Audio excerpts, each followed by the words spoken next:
This episode of WGW Today is being sponsored by All-Star Vacation Homes. And did you know that All-Star Vacation Homes is giving away 2 Disney single-day park passes each day for 30 days? That's right.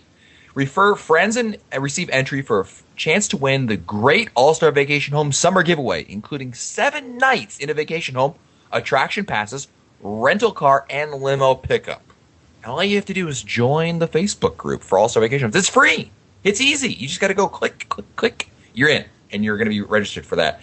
For more information and to sign up, just go to facebook.com/allstarvacationhomes. That's it. There's no .com. It's just All-Star Vacation Homes. What?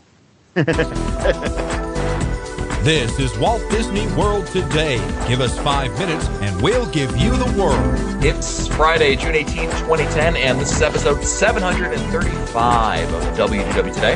I'm Matt Hodges of StudioCentral.com. Joining me on today's show is Mike Scopa, a senior feature writer and blogger for alleears.net. Welcome, Mike. Please don't leave me in that briar patch. It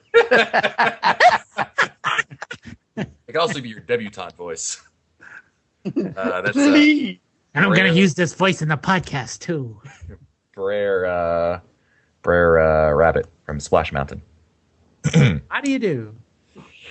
Also joining us on today's show is Mike Newell of Mouse World Radio. And Mike, speaking of Splash Mountain, for years I never knew what exactly they were saying on the ride. You know, pretty good, something. Sure as you're born. Sure as you're born. But I had no idea what that last part was. I couldn't. And for years I listened to Mouse World Radio and I was like, pretty good, sure as you're just born. Over, right? Well, you know, Matt, just like Mouse World Radio, I like to keep up to the current trends. You know, one of the new trends is following the World Cup. I figure we could do the whole show with the Vuvuzela Zuluzas horns in the background. Oh, I didn't get mine in the mail. Yeah, the official figure we could press for those. You know, I figured we could do that. Thank you, Mike. We should do that at reunion. Here we go. Great. Also joining us on today's show is the fabulous Annette Owens, a manager of customer relations and group services for MEI and Mouse Fan Travel. And Annette, we have over 100 people registered for Reunion 2010 already, and we still got 6 months to go. We got 6 months to go. We have rooms to sell. Come on, we can get more people there. And hey, we can all sound like bees and flies as we walk through the park. I don't see Janine on the registration list yet. Just saying. Uh-oh. What? Just saying. No Doritos, California? It's not checked in yet. We need somebody from the West Coast. Come on. Excuse me. Well, on today's show, we're actually going to be taking a look back. It's been it's about a month and 5 years since the 50th celebration, the happiest celebration on Earth. And you may recall back in 2005, not only Walt Disney World, but all the Disney resorts celebrated I think it was another 18-month event, and it culminated really around the idea that Disneyland was turning 50 years old and all the parks were celebrating. And we thought we would take a look back at some of the changes that were new for back then for the 50th celebration and see how they're doing now and how we look at them now and how they've really panned out. Because it's been 5 years. It's a good amount of time. And actually, before we even get into this, Mike Scopa, you have a story because the 50th celebration is a little personal for you. That's right, Matt. I happen to be fortunate enough to be chosen as one of the 50 happiest pass holders on Earth. And I was a guest of Walt Disney World during that spring celebration. And I can remember being down there and the road that went from the Castle Hub to Liberty Square was Radio Row, and they had set up all these tents, and there were radio shows from all around the world there with celebrities, and they were being interviewed. It was pretty cool. As a recipient of one of the 50 happiest pass holders on Earth, I received a special in the mail. I guess it's a prism. It's about 1.5 feet high. It's a conglomerate. It's a combined prism of all the castles around the world, and it's like it was one of 50. So that was kind of cool. And also Len was there too. He was attending the media event with me. We actually saw the first presentation of Lights Motor Action, and I'll have some comments about that later on in the show. But it was it was personal. It was kind of neat being there as a guest of Disney. Yeah. Cool. Well, let's start things out. Let's start with the studios. Since you brought up Lights Motors Action, for this, each park received something, at least something. And for the studios, they received Lights Motors Action Extreme Stunt Show, which is still in the park today. It's of course over on the streets at the end of the Streets of America in the backlot area over there, and they removed the residential street area of the backlot tour to make room for that. And so this is an interesting attraction. And Mike, you already brought it up, so I'll let you go first and share your thoughts on what you think of 5 years later. What do you think of Lights Motors Action? Well, it was kind of funny because we attended the debut, and the host of the show was the same cast member who acts as Rod Serling on the Tower of Terror, and so he was our host, and it was very enjoyable. But I have to tell you that what we saw, what the media and the guests saw, it was not what people see now. I mean, there was so much more. There were more stunts going on that night. There were jet skis. There was all kinds of stunts that were really, really pretty cool. And when I watched it, I thought maybe I'd come back, but it really didn't hit me as an attraction that I would, put on my list for every time I go down there. But the thing that strikes me the most 5 years later is that what I saw that night is not what I saw when I went back later that year with my family to watch it again. I thought, they've changed a few things. So it's kind of disappointing when they when they put on a show for the media, and yet the regular guests who are their bread and butter, they don't go all out, and that was very disappointing. And when I saw that, I immediately wanted Residential Street back. Yeah, the attraction was, I think, they built it on the exact opposite corner of the park from Sunset Boulevard, and they wanted to be this huge attraction that would draw a lot of people over there to that side of the park. And I don't think anyone can really argue that it succeeded in that regard. It certainly has not. They only have, these days they're showing it twice a day, both in the afternoon, and certainly, while it does have a huge capacity, I think it's second only to Fantasmic in terms of capacity in the park over there. It doesn't draw the crowds over there. Ironically or coincidentally enough, later on, Toy Story Midway Mania accomplished that goal by totally, easing the balance of the park from one side to another. But it's a nice show to see. I think they do a good job with it. It is fun. But it's like you said, Mike, it's not a show that I'm going to say, yeah, every time I go to the studios, I got to go see Lights Motors Action. Yeah, I think for many people, they'll say it once, and that'll be it. If you are a guest who goes once every year or once every 2 years, well, maybe then it would be put on your list. But if you visit more than once a year, and you visit every, I don't think many people would put it on their list. I enjoy it. I think it's a good show, but it's just the problem is because it's basically the same show every single time. And this is the truth for Indiana Jones as well. I enjoy both stunt shows. It's just that it's not something I want to see every single time. Annette, what do you think of Lights Motors Action? Well, see, I'm with you guys. I saw it one time, and I actually went with my two girls, and of course, being girls, they were like, "You got to be kidding me, Mom! What are we going to do?" When we were there, they thought it was really, really cool. They thought it was very neat to see, the cars spinning and that kind of stuff. But it's nothing that we've actually gone back and seen again. Noel? Yeah, that was a one and done for me. Mainly because it takes so long to load the audience and unload the audience. That was a real turnoff for me because it holds so many people. Good point. It does take a while. You have to get in there a little early, and then to get out of there is a kind of a nightmare. And that could have been part of their objective too, Mike, is to grab a whole bunch of people and keep them there for a while to relieve the other attractions in the park, because that is a small park. And of course, and what interesting tidbit. Draw your own conclusions from it. It was originally opened as a Fast Pass attraction, and while it's still technically listed as a Fast Pass attraction, they haven't had Fast Pass on in that attraction for years now. It's just never available. You just no need for it. So let's move to Animal Kingdom. And a couple things happened here. First, let's start with something you may have. I know you're all thinking Everest, but we're going to start actually with something else that came to Animal Kingdom, and that was a temporary exhibit called Lucky the Dinosaur, the first free-roaming automatic audio animatronic figure. Noel, what did you think of Lucky the Dinosaur? I never saw it. Every time I was there, I had never seen it. Oh, you never got to see him? Oh, he was cool, man. No. He was cool. I've never seen him either. Yeah, he had moved on, I think, to Hong Kong, Disneyland Hong Kong. It's been a couple different places now. No, Scoper, what about you? Yeah, I saw Lucky, and I actually got some video footage. He was really something. I I remember looking at him and thinking how much of him is all battery, because his whole thing he lugs behind.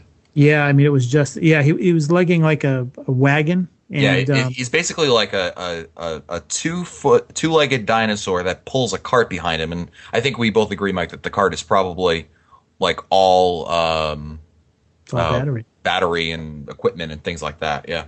Yeah, I mean it was interesting, and I thought, wow, where are we going to be 5 years from now? And I don't know if have we gotten any better in 5 years? I don't know. Now we had the mobile Muppet Lab for a couple of weeks at Epcot, and that disappeared totally.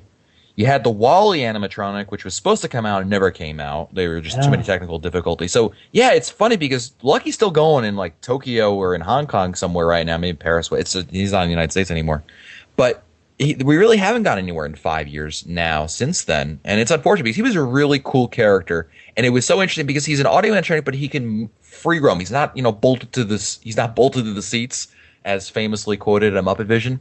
He's he's just. He walks. He didn't talk or anything. He just kind of like made noises and stuff and looked at you. But I thought it was a really, really cool idea, and we just haven't seen that. And you're right, Mike. It's interesting that 5 years later we haven't really seen anything that we would call a successor to Lucky. Well, Medina looks at us and makes noises, but but you're right, Matt. I mean, I thought that by now we would see an improvement in the battery packs, and we would see much more fluid movement with any type of freestanding audio animatron. I mean, 5 years down the road, you would think so, and there may be some things in the works that we don't know of, but Sure. nothing since then. I expected that we'd see at least another type of presentation like that within 3 years, and we haven't really. And the thing with the Wall-E was very much of a disappointment. Yeah, I agree. Well, something that came out, the other thing in Animal Kingdom was, of course, Expedition Everest. And that opened, actually, you guys remember it opened in like 2006. It was like one of the last things to open. I remember it from Mouse Fest 2005. Len skipped one of the meets. I don't know what was going on, but he skipped it to go do a soft opening of Expedition Everest. And that was an attraction. I remember it had a lot of hype behind it because it's a huge roller coaster. Like Lights, Motors, Action, its goal was to be an attraction that was going to drive traffic to Animal Kingdom.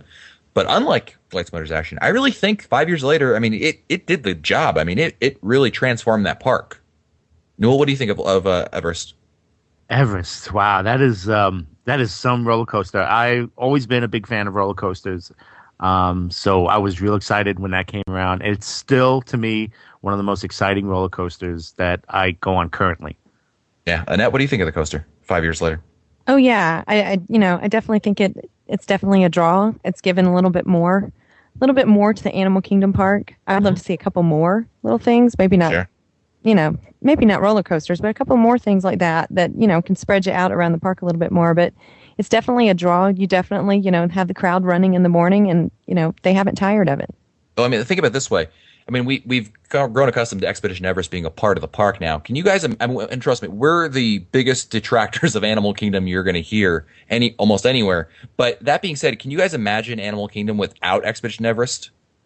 I mean, like, we give it enough flack with that attraction in there. That's actually a good ride, and we all enjoy riding it. But I mean, without it, it's like, it's funny you mention that, Matt, because during the year or two that it took them to build it, I can remember taking some solo trips down there, and I would go over to Animal Kingdom about 8 o'clock, when they'd open up, and I'd make my way over and I'd take some photos as to how Expedition Everest was coming along. I'd take, because I wanted a little bit of a photo history of it.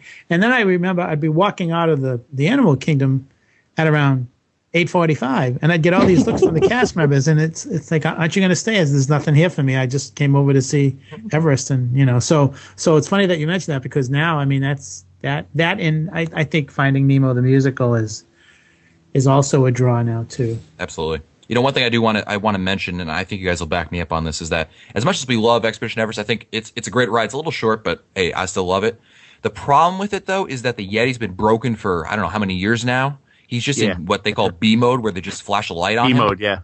And it's really it's sad. I mean, Disney needs to fix that immediately, because I don't care how much it costs. They need to fix it, because it's considering it's been broken it's been literally years now. They need to fix it. Bottom line, and I really hope that they do, because the Yeti audio animatronic is really impressive, and he's been broken for one. There's been 1,000 theories as to why he's been broken and why he's not been fixed, but regardless, he needs to be fixed. Do you guys agree? Yeah, I have never seen him in full A mode. Really? No, never. I remember riding it the first time, and that claw comes down, man, and it is scary. See, and that would looks really add close, so much yes. excitement. Yeah, and I mean, the ride alone is exciting even without the Eddie, but I think it would add, another 20-30% more excitement to the ride itself. And I've never got to experience that, so I would love to see that. And a lot of people don't realize that he's not, he's not in A mode. They don't know what they're missing. Yeah. Next, let's move over to Magic Kingdom, and a couple different changes happened over here. In the first change was It's a Small World received a major refurbishment, and I believe this was the one where it mirrored the one in Disneyland more so than it had been. I remember the load area was a lot more white afterwards. Is that the same rehab you guys are thinking of? Yeah, it was the loading area. The facade was to represent a little bit as to what is out there in Disneyland. Yeah. Right. So 5 years later, Annette, what do you think of It's a Small World and the changes that they made over there? In 2000, there was a major refurbishment May 2004 to March 2005. State-of-the-art sound system, new lighting effects, and a loading area similar to the ride's facade at Disneyland. So there you go. Pretty close. What do you think of the ride now, Annette? Yeah, See, I liked it until I went to Disneyland and saw what they did there as a refurb. And then when they started with the dolls and the characters in each of the scenes for different countries, I missed that. And I wish they would have done that as well during that refurb. I wish there would have been Lilo and Stitch. It's like not your hidden Mickey, but your hidden characters throughout the ride. It just adds a little bit more to it while you're singing that lovely song. Scopa? The thing that impressed me the most was I defer to Mike on this. Mike, did you notice a difference in the audio when they it was reopened? much cleaner. Yeah, it was much cleaner, More much robust. crisper. More robust. Yes, yeah. definitely much more of a presence than the before the rehab. Especially in the white room. I call it the white room with all the white dolls. The white Let's doll. see. Yeah. The white doll room. Yeah. Yeah. But Mike, I think you would agree. Newell, I think you would agree with me that even to today in 2010, it holds up pretty well in terms of the refurbs that they did over there. Absolutely, and I think when they did the refurb, I think they might have changed some of the lighting and added like LED spotlights, and that just added a different spectrum to the costumes that the dolls wear. So now you have a clearer perspective of the colors and the costumes, and that adds a new perspective to the whole thing. Absolutely. Also in 2000, as part of it, a major refurbishment of Pirates of the Caribbean. I don't think this is the same one where they added Jack Sparrow. I could be wrong about that, but I thought that was afterwards. I think you're right. I think this was just like a refurb where they just kind of cleaned everything up. And it's hard to talk about the attraction without talking about the Jack Sparrow refurb. So we'll skip that over for right now because the major attraction that they added here was, first of all, the castle got a huge golden overlay. Do you remember that? They put the mirror, the magic mirror on the front of the castle, which showed the different castles around the world. And, they put all the golden stuff. And I remember, when they first announced, I was like, oh boy, because the memories of the 25th anniversary and the pink, castle exactly, the pink cake that everybody hated. And I think we were all a little gun shy about it, but I thought they did a really good job. I like that golden overlay that they did. What do you think about it, Newell? Yeah, I agree. It added a little, I don't want to say class. I don't think that's a great word, but it added a little Glitz. something to it. Yeah, you could say a little bling, if you will. A little bling, bling. It a little looked bling, rich. yeah, a little bling, bling. It looked rich. It It did. looked like a more expensive castle. It was a classic look. It wasn't gaudy. It was just like a nice touch. It really Absolutely. added something to the castle. Yeah, I think it was a nice. They've taken it down since then, so you can't really look back on it all that much. But I think even so, that really was that took away that bad feeling we had about that from the Pink Castle and the Pepto-Bismol Castle, and I think it was a nice thing they did. And of course, with the Cinderella Castle being having that overlay, they also had a show called Cinderellabration, it was a show an abridged version of the show from Tokyo Disney, and. Now, look, I'm not the biggest princess fan in the world, so obviously I was not the target audience for this. But I spoke to many people who were fans of it, of the stage shows and things like that, and many people who liked the stage shows were not fans of Cinderellabration. Newell, I know from an audio standpoint, did you enjoy it at all? I honestly don't recall even ever seeing that show. Yeah, let's say consider yourself lucky. I wasn't a fan either. Annette, were your daughters young enough to really enjoy that show? My girls have never been showgirls, so they just don't stop for that stuff. So it was all about Cinderella and her coronation again, and it was just, I don't know. I don't think it really resonated well over here. To me, and this is always my theory, and this is just a personal idea, was that it was a cultural thing. In Tokyo, it may have worked, but over here, it doesn't work. I just didn't think it really resonated real well over here, and obviously, it was gone. Like, it was the first thing to get yanked. It's not here anymore, as you may tell. I'm just, kind of glad it was gone, but it was a forgettable show, to say the least, in my opinion. Scopa, what's your favorite top castle show in front of the Cinderella's castle? Well, I think it's the villain Mix and Mingle. Really? Mickey's Not So Scary Halloween Party. I really like that. Celebrate the Season is nice too, but I really like the Mix and Mingle. Something about it just captures the season, and I think what I like about it is that the mingling afterwards. It's a chance for the guests to meet and get a photo op with the villain. So I kind of like that one. And I did like Cinderellabration, and for many people may not realize, but that was the first show in which at one point in the show, all the princesses were together, and you could take a photo of them all together with no princes, none of their, Prince Charming and those guys. You just had the four princes. And I remember the first time I saw it, they all went over to one side of the stage. I think it was the left side of the stage. And I remember they were all bending over and they were waving to all the little girls in the audience. And I thought that was kind of neat, So, but after a while, it did get old. But for a while, I thought it was kind of neat to see that. Yeah, well, it's long gone, having been replaced with the Year of a Million Dreams one, Dream Along with Mickey. Yeah. So, anyway, it's gone. Well, we got one last place to stop, and that's, of course, Epcot. And Soarin' came from Disney. It was, of course, from Disney California Adventure, came to the Land Pavilion. And 5 years later, it's a huge hit still. 5 years later, still gets huge lines. It's a popular attraction, to say the least. I think everyone here, puts Soarin' on their list of rides you got to ride every time you're at Epcot, assuming the line isn't, 2 hours long.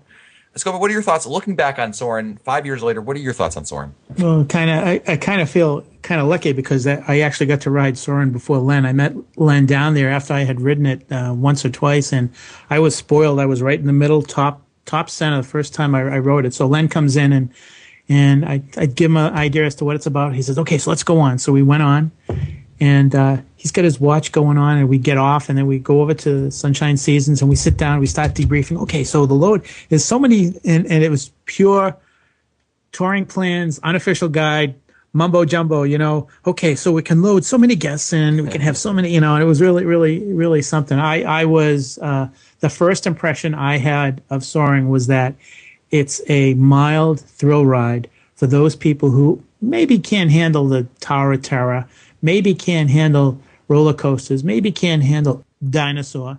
But, for Soarin', I think that it's just that mild thrill ride that I think everybody will enjoy. I know at least a dozen people who I have brought on that attraction who were frightened of heights. And when they got off, they said, I got to go on again. So it's one of those rides that really, really fits that bill, and that's in between a thrill ride and a not so thrill ride. It's just a perfect attraction for that. Yeah, I think you said it really well, Mike. And Annette, I know from the travel agent standpoint, for me, I'm Mouse Fan Travel, you guys plan a lot of events around that, and that must speak a lot to what Scopa was saying, which is the ability for almost anybody to ride that ride. Exactly. I mean, really, it's really hard to find something that's going to capture a child all the way up to great grandma on the same ride, right, and then experience it about the same. And that ride really does. Yeah, huge range there. Yeah, I mean the queue is. They added those games to the queue. It's still utterly boring, in my opinion, to wait in the queue. But the ride is really, really cool. The pre-show is pretty funny. And Newell, I know you're a big fan of Putty. Nice job, pal. Nice job, pal. And the ride is it's one of those quintessential rides that Disney takes a mundane idea, just like they did with Pirates of the Caribbean, just like they did with Splash Mountain. Flume rides, boat rides, roller coasters, and they make it their own. and they make it something so unique and so Disney in that, all it is just a huge IMAX movie you're looking at with, but it's so much fun. You can write it 10 times and it's fun every time because it's so cool when you get that lift off over there, and it's still cool even today. And I think that says a lot about any kind of attraction that can have that kind of staying power, that it remains ridiculously popular when it opens and is still ridiculously popular today. I wish they would You're absolutely right. 3D though. You'll win in 3D, Mike? Yeah, I think it would be really interesting to see what they have right now in 3D. I think we'd make it add another dimension. that golf ball would really look bad, wouldn't it? Yeah. And of course, and you're right, yeah. Mike. No, you're right. They totally made that ride Disney. It's everything Disney stands for. From everything from the film itself to the music. The music is spectacular for that attraction. It's perfect. That's great. It's one of the best attraction music I've ever heard. Absolutely. It's in fact it's one of the best new attraction that is classic with all the old classics. It's an instant classic. The only thing I wish they would do with Soarin' is I wish they would do something with the projection. Every time we go and see it, the bug of death. See dust. You see the dust in the lens. Like come a on, boulder. Yeah. Little You air find gun, yourself little looking air for the can. dust Mickey, right? Yeah. I do that. A little bit more, it'll be a Mickey. Yeah, no, they got to fix that for sure. And of course, I always find, it's kind of a giggle to myself that, they put an attraction in Future World about hang gliding in California. So I guess in the future we'll all be hang gliding, but over California. But anyway, so all in all, I think we all enjoy the 50th celebration. Is one of the best celebrations I think in recent memory. Year of a Million Dreams was cool because they gave a lot of stuff away, but I really liked the 50th celebration. The scope of it was amazing. They really went all out. Bringing lots. It wasn't just Walt Disney World, Disneyland, Tokyo, Paris. They all got new attractions. It was a really, really cool idea. So I really think 5 years later, I really hope that we're going to see something like that to come, certainly in the future. I hope so. I think that, it's an opportunity that's just waiting for them to take advantage of. And I think that one of the things that may hold it back would be if the economy is still struggling. So Let's hope. Well, that's going to do it for us today. This episode of WDW Today is being sponsored by All-Star Vacation Homes, and All-Star Vacation Homes is giving away 2 Disney single-day park passes every day for 30 days, and you can win them for free. All you have to do is just receive an entry to win the great All-Star Vacation Home summer giveaway, including 7 nights in a vacation home, attraction passes, rental car, and limo pickup, all by going to the All-Star Vacation Homes Facebook webpage at facebook.com/allstarvacationhomes. It's with an S at the end. If you want to find our earlier episodes, read our show notes, or send us your comments, visit the WDW Today website at wdwtoday.com. For Len Testa, Mike Scopa, Mike Newell, and the fabulous Annette Owens, I'm Matt Hochberg. We'll see you on the next show. Don't forget, our next live show is Sunday, June 27th, 8 o'clock p.m. Eastern Time. Bye-bye. Stupid Judy, stupid energy. This has been a production of Mouse World Radio.